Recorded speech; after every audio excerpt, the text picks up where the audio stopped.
to determine the nature of the complete solution according to the nature of the roots of the initial equation. Now here I'm saying here that the equation in M obtained that k is equal to 0, e.g. like the one in equation 1.32 is known as the initial equation of the given differential equation, implying that any given differential equation can give us that initial equation. But to take you back, let's look at this equation 1.32 and we see how we come up with that initial equation. Now at 1.32 here, this was the initial equation. Now in this, to get this initial equation, we said here that we consider the first two summations in 1.31. This is the first summation, the second summation. But the reason why we look at these first two summations, that is at k equals 0, I explained it the other time in the last slide, is that when we are getting the first derivative function, that if first assume a component solution which takes this form, and then its first derivative takes this form. But when you are differentiating a series beginning at k equal to 0, the first derivative begins at k equals 1 and the second derivative begins at k equals 2. That implies here that if we get this second derivative function and we put it in here, and this first derivative function and we put it in here, then at k equals 0, it is those two components are not defined, and so we say that they are equal to 0 because they are not existing for the first derivative and the second derivative. But for y, k starts at 0 and therefore those terms do exist. So we use that idea and we said here that after getting the second derivative into the given dE, and then the first derivative also substituted into the given dE, then it means then that that these first two sums corresponding to those two substitutions, their coefficients would be equal to 0 at k equal to 0, and that idea would give you what you call the initial equation. So I put 0 here for k, and then 0 here, and 0 there, and 0 up. No, I didn't need this. I just need the coefficients. So I put 0, and this is the equation I come up with. So that is what we call the initial equation. Now, when you solve that initial equation for its roots, it is what we are going to look at today. That if the roots behave in a certain manner, then how do you handle the solution? So we say here there are certain cases. The first case here, if the roots are real and distinct, that is, one, they are real and distinct, and then they don't differ from each other by an integer, implying that that is m1 minus m2 does not give you a whole number, or a whole number, or 2 or 3, like they are fractions. So what you do then, you go through the procedure we looked at in the other slide, whereby you put in you get the solution using the first root at x power m, and then let me show you what I'm saying here. Okay, this is, we got here the first solution. You see the original y is at x power m into the sum. So x power m here, when the first root was at 0, you had x power 0 and it was 1, and then we got this other summation following, and then the other root was negative 3 over 2, so we had x power negative 3 over 2, and this was the following solution. So you see that each of those roots of that initial equation gives us a component solution. So this means y1 at x gave us this component solution, and y2 at x gave us this component solution, and afterwards the general solution we get it by adding those two component solutions. So we added those two component solutions at this point, and this was the output solution with the coefficients. You have to alter the coefficients because those two are different solutions. So one takes the A naught coefficient, then the other one takes the B naught coefficient. So what I'm saying here then is that if the loads are real and distinct, then you go through that same method of obtaining the loads and you put in those loads into the solution. And this gave us the general solution here is C1 y at M1 plus C2 y at M2. This is the y evaluated at the first root of the initial condition plus C2 y evaluated at the second root of the initial equation. Now if the roots are repeated, then what you do, then you get the first solution using the first root, one value of the first root. But to get for the second component solution, which you are going to add onto the first one, then you go through the process of differentiating curl y carry m. Now this curl y carry m is the original guess, but you are differentiating it with respect to m, and you evaluate it at m1, which is the m1 you used for the first component solution. But since it is repeated, it is going to be, but now we evaluate it, the derivative at m1. Okay, that is for repeated roots. Then afterwards we add this one for the derivative onto the other one for the, which was the original condition, and then the original solution m1, and when you add them we get the general solution. Now case 3 and case 4, it is there in our notes, but we are not going to look at it, therefore we can do away with it, but I'll maintain it in my notes for some reasons. So then we were going to look at an example that can be used to apply those first two cases. They are the ones we are looking at for this course. Okay, now for the first case where the roots are real and distinct, then you are going to use example 1. Which example is that? Let me see. You are going to use example 1.6 to study this case, and whatever happens in that example is what follows in this example 1.6. Now case 2, that is when you have repeated roots, we are going to look at that in this following example, so that we wind up the series solutions. Now, so this second example is saying determine the series solution to the differential equation x minus 1 y double prime plus 3x minus 1 y prime plus y equals 0 about the regular singular point x is equal to 0. Now when you are getting the solution about a regular singular point, we say that instead of assuming a series solution of ak x power k, this time we assume a series solution of ak x power m plus k. That was done in example 1.6.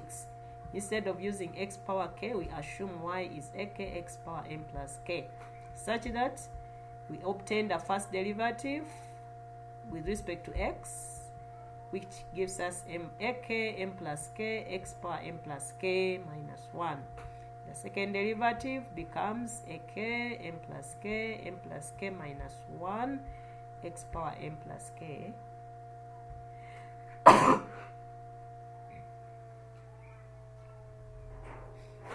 minus 2.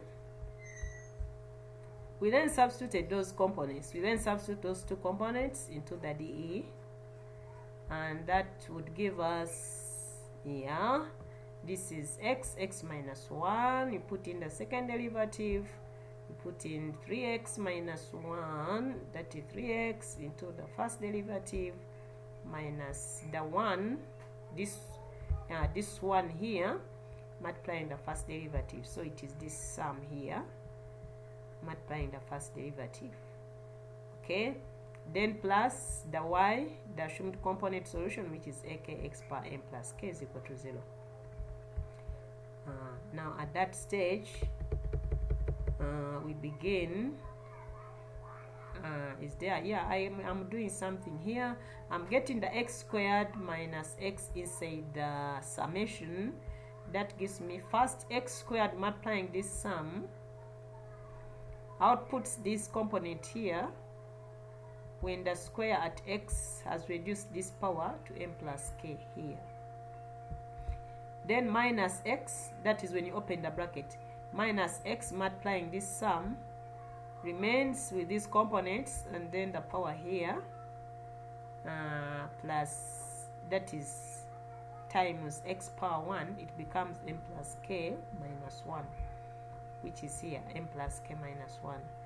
Then 3x, x pushing it inside the sum gives us m plus k, x power m plus k, which is there. And then minus the 1, which was there, doesn't have anything to multiply it, and this one measures that. So we have equation 1.36. Now at equation 1.36, that's when we are going to think about the initial condition. So we are saying here that the initial equation should come out of the sum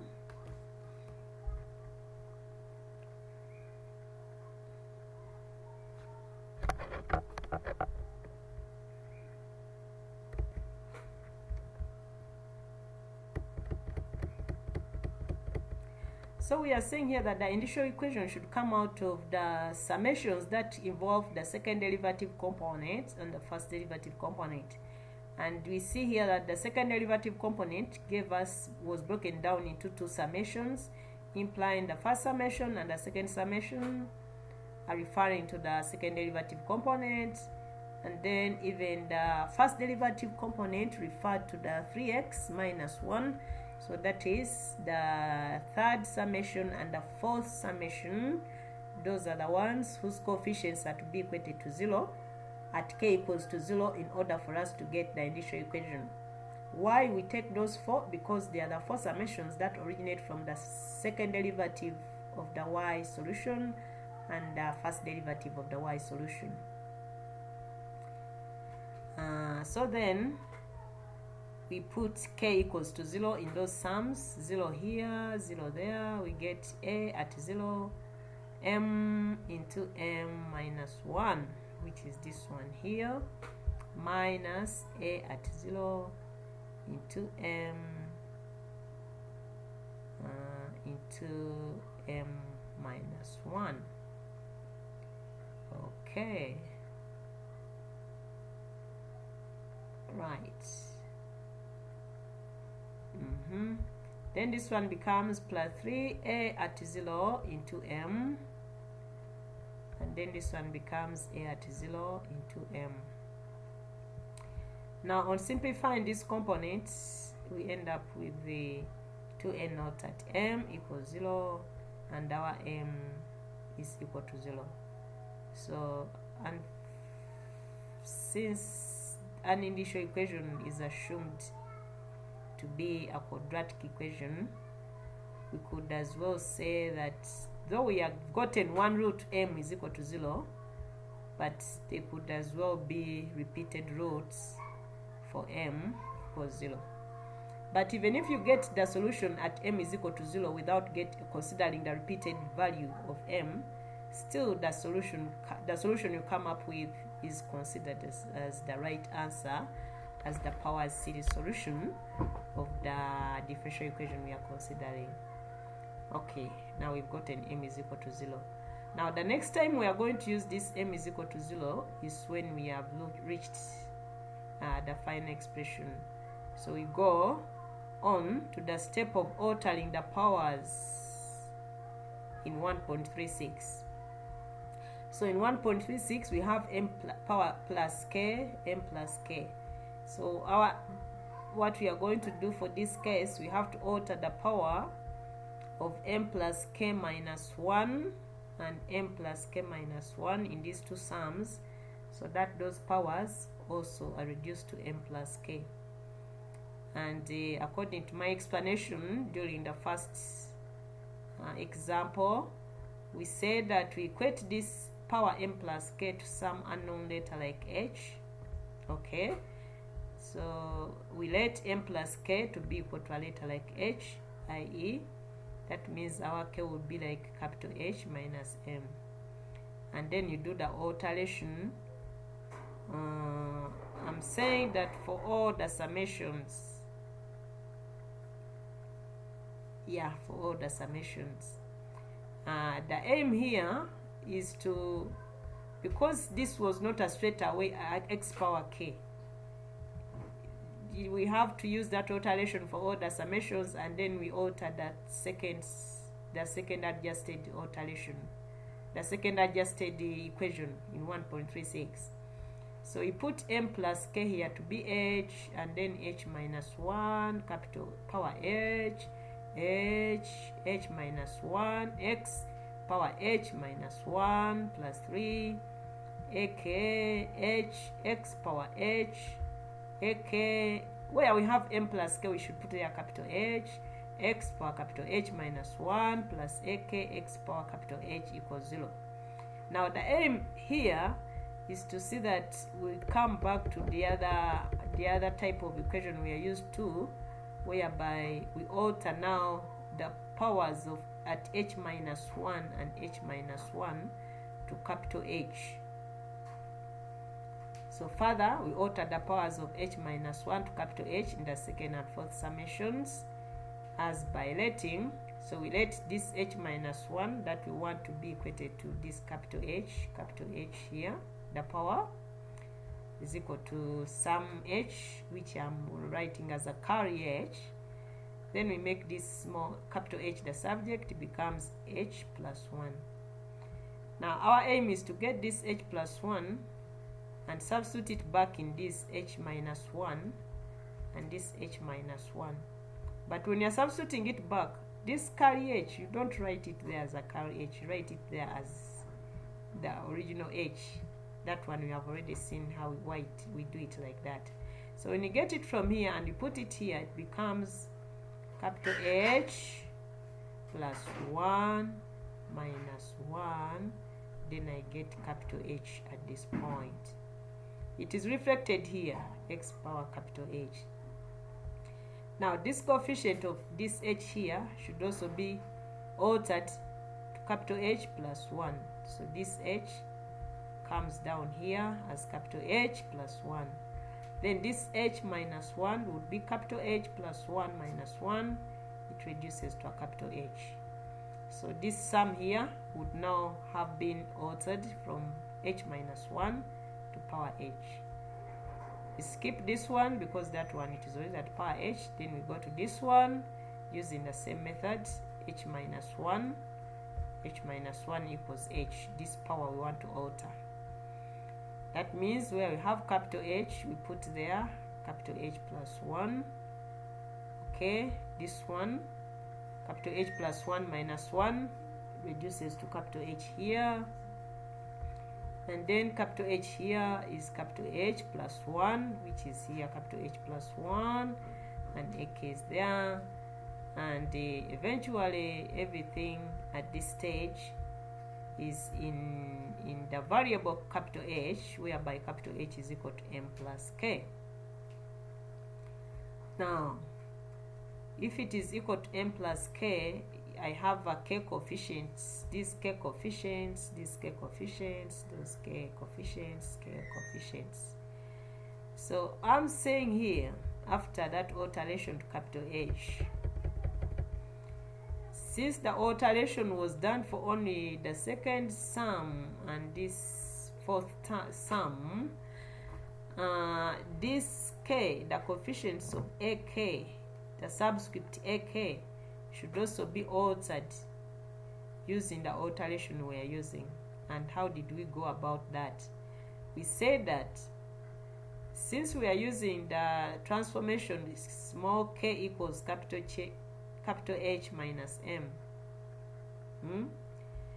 and then we again altered and we said that where we have a capital H, we should replace it with this h plus 1, this carry h plus 1. But I told you that this carry h plus 1 is written as h plus 1. So we come here and write this h as h plus 1. So m, capital K becomes that h plus 1 minus m. And then when we do that, we get equals this h, we've already said it is m plus k. Then plus this 1, which is here, minus this m, which is there, and then this m crosses with this m, and then that small m, I mean this, the equation is beginning here at k, so that k becomes equal to k plus 1, implying then that in the second summation, which was altered, the coefficient of k, the subscript for k should be k plus 1, and in the fourth sum, which was altered, this at k, the subscript of a at k should be at k plus 1, and that gives us equation 1.39. Now this is our equation 1.39. The rest are not touched, but these coefficients where we altered the powers have also been altered to k plus 1. So next, since the powers for x power h is the same, then it is true for us to equate all the coefficients in 1.39 of x power h to 0. And then when you should know that where we have an h in this equation 1.39, that is automatically m plus what? Plus k. So what did we do from 1.39? It means at 1.39 here, before I equate the coefficient to 0, I had to first replace this capital H with m plus k minus 1. Wherever I see a capital H, I put there m plus k, and I get equation 1.3.10. So from that equation 1.3.10, then we equate the coefficients to 0. So we just pick out those coefficients, ak with that minus ak plus 1 dot m plus k plus 1, m plus k plus 3 ak times mk, which is here, minus ak plus 1 dot m plus k plus 1, which is here, and then plus ak, which is there, and everything is equal to 0. Now on simplifying this, we want to get a difference equation. A difference equation that is going to help us generate the coefficients of our series that we want to get as the solution. And to do this, I collected the like terms for ak plus 1 and ak on one side, and when I did that, we ended up with such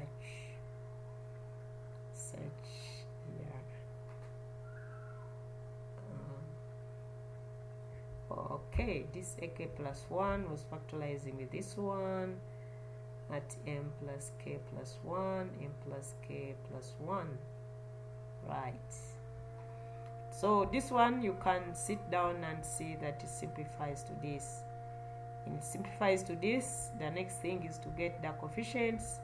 For k equals 0, we put 0 here, we get a1 as equal to a0. And for k equals 1, we put for k equals 0, a1 is a0.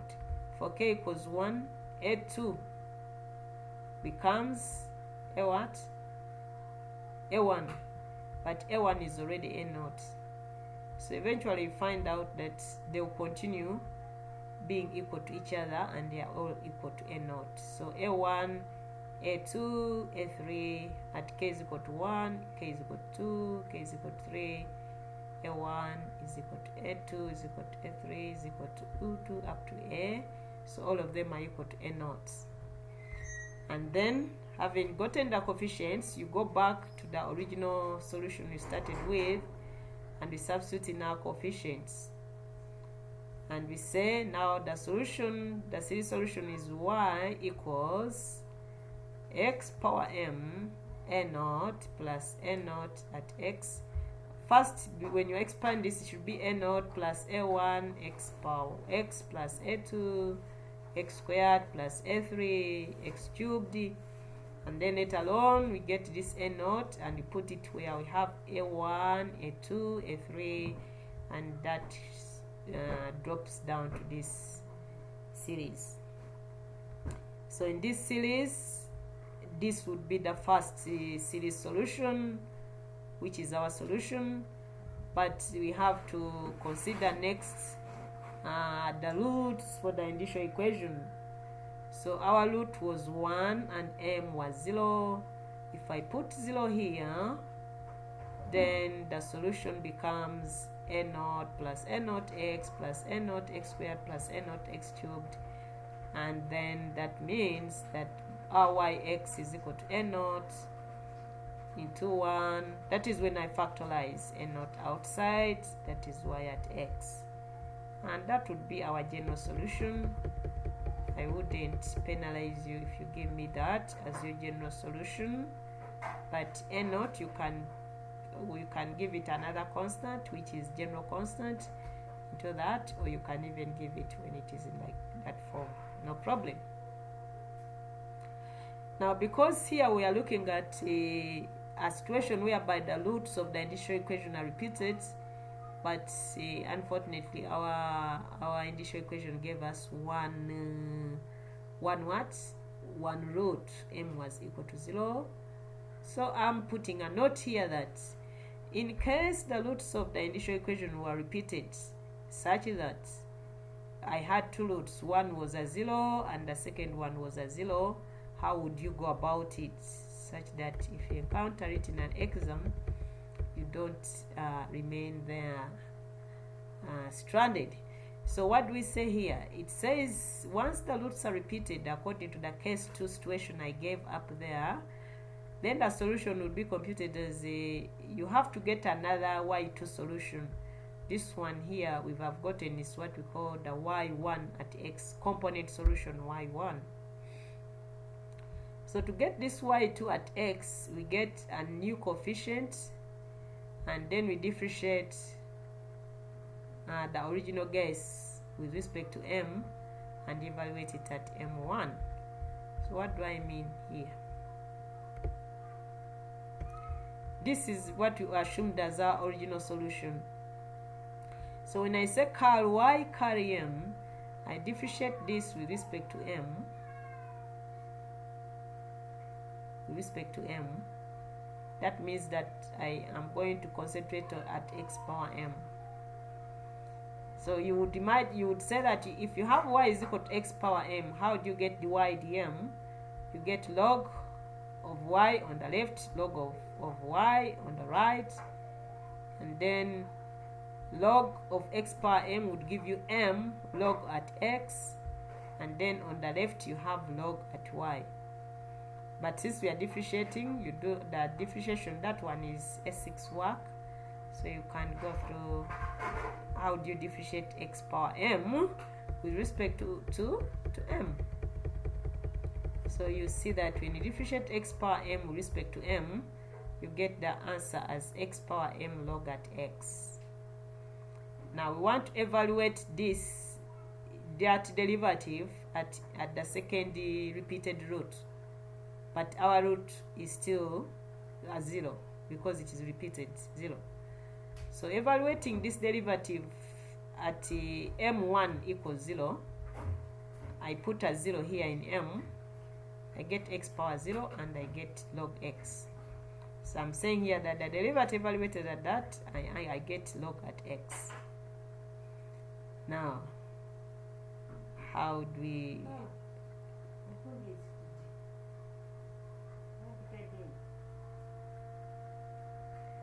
So how do we go about this? So we say then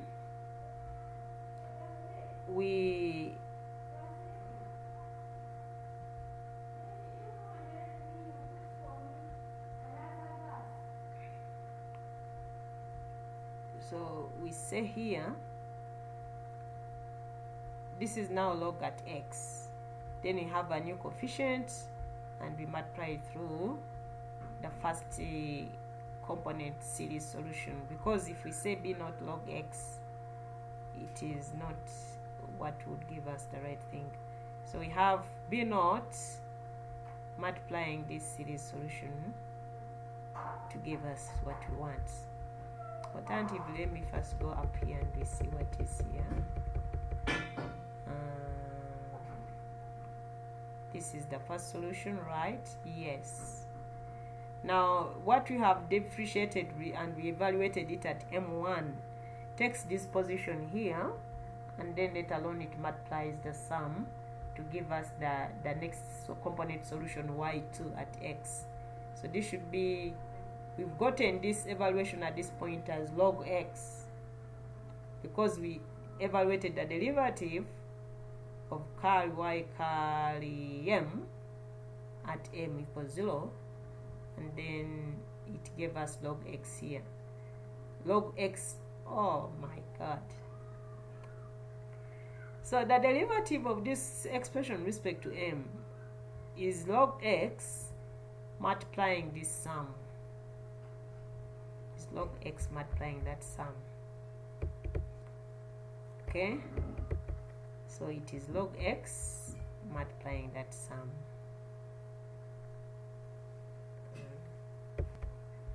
I'm going to collect this, but for the purpose of the recording, this derivative curl y curl m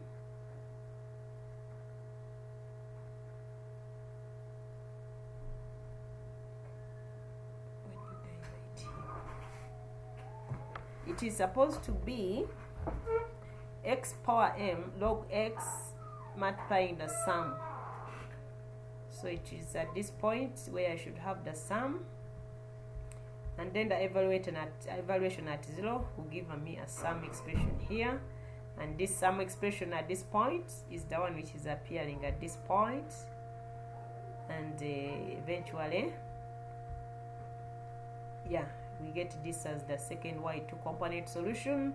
So we get it from here and we add it on the other one, the first one we got, and that becomes the general solution to that differential equation. Becomes the general solution to that differential equation.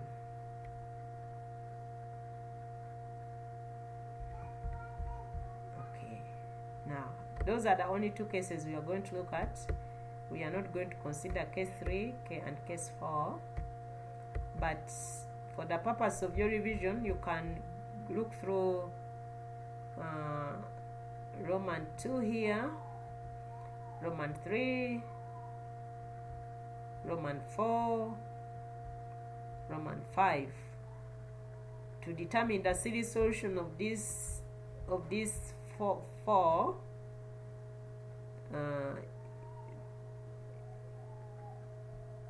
about the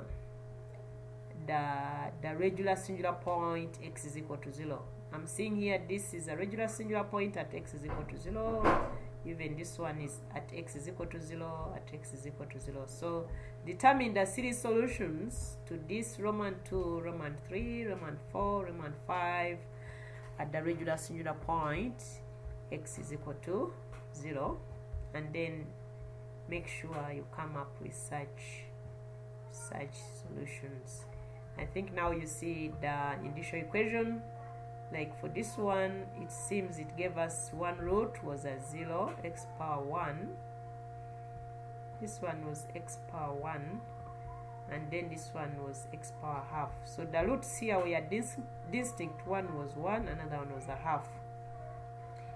For this one, the roots were, one was 0, another one was negative 3 over 2. For this one, they were repeated. One was negative 2, and the other one was also negative 2. I don't have an addition sign, I forgot it. Okay. And then here, they seem to have been repeated. Anyway, I don't know, but when you are working through them, you get to see what is there. I can't know exactly what was gotten there. So next we proceed to 1.4. This is the Bessel's equation. It is a differential equation. We are going to start a Bessel's differential equation, and it takes this form of 1.41 x squared y double dash plus xy dash plus x squared minus n squared y equals 0. These are like the same as the other orthogonal polynomial functions. We looked at the Legendary polynomials, the log-Well, the Hermite.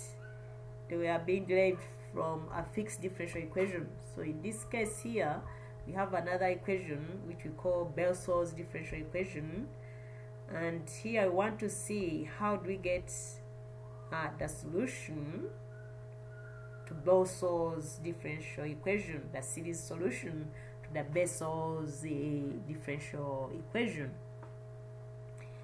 Now, for Legendary polynomials, we are getting solutions to those polynomials, but we are using the Lord-Regis formula, and then we also had some difference equations which could be used to generate those equations. So that's why Bessel's is now lying at a different area, which is different from the other one, because this one we are handling it in a different way, though it is capturing what happens in those ones. Now, even the other ones were continuous. These ones, Bessel's differential equation has a series solutions which involve sums, discrete sums. Okay, so the equation is called the Bessel's differential equation, and the solutions to this equation are called Bessel's functions of order n. Its solutions are not polynomials, but they are, you would say that they are polynomials of degree n, but no, we say they are Bessel's functions of order n. And here we are required to determine the series solution to the Bessel's equation by the Frobenius method. Now, this Frobenius method, I have not outlined it for you, but it's all to do with the method we've been looking at up there, and it is the method which involves you getting the initial equation when you are getting the series to this, and for it generates the series solution to the given differential equation at the regular singular point x is equal to 0, because it is right, Bessel's differential equation has got only one singular point. That is when this x squared is equated to 0, then x is equal to 0 and x is equal to 0, right? But it looks here that the x is equal to 0 would give us, that is not the initial equation, but it has one singular point at x is equal to 0. So since we want to get the series solution to that differential equation, then we go through the same procedure of letting y be equal to the sum. We still use x power m plus k, because x is equal to 0, I've said it is a regular singular point of this differential equation. Okay, and since it is a regular singular point of this differential equation, then this can be done. So the differentiation, we do it the way we've been doing it up there. These are the components. Then we get those components, substitute it into the Bessel's differential equation, and this is the substitution you go through. And then you next alter the powers. You alter the powers. I want to see why didn't I use the initial equation first.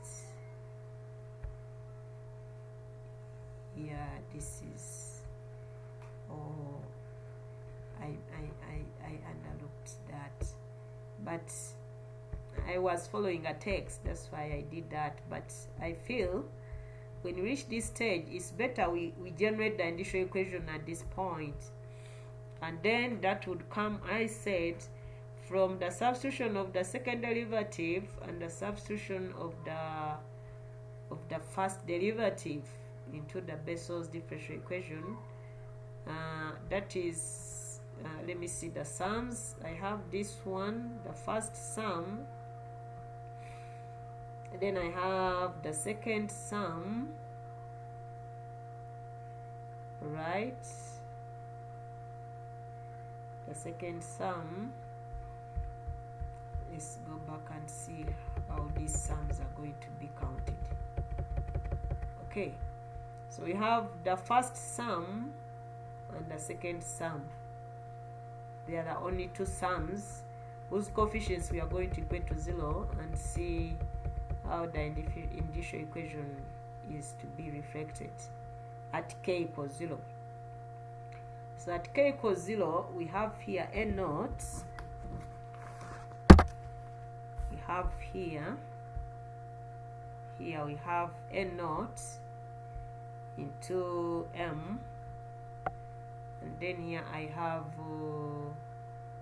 m minus 1, and then plus the second sum is n naught into here you have m, m. So we get here n naught m into m minus 1, and that gives us m is equal to 0 and m is equal to 1.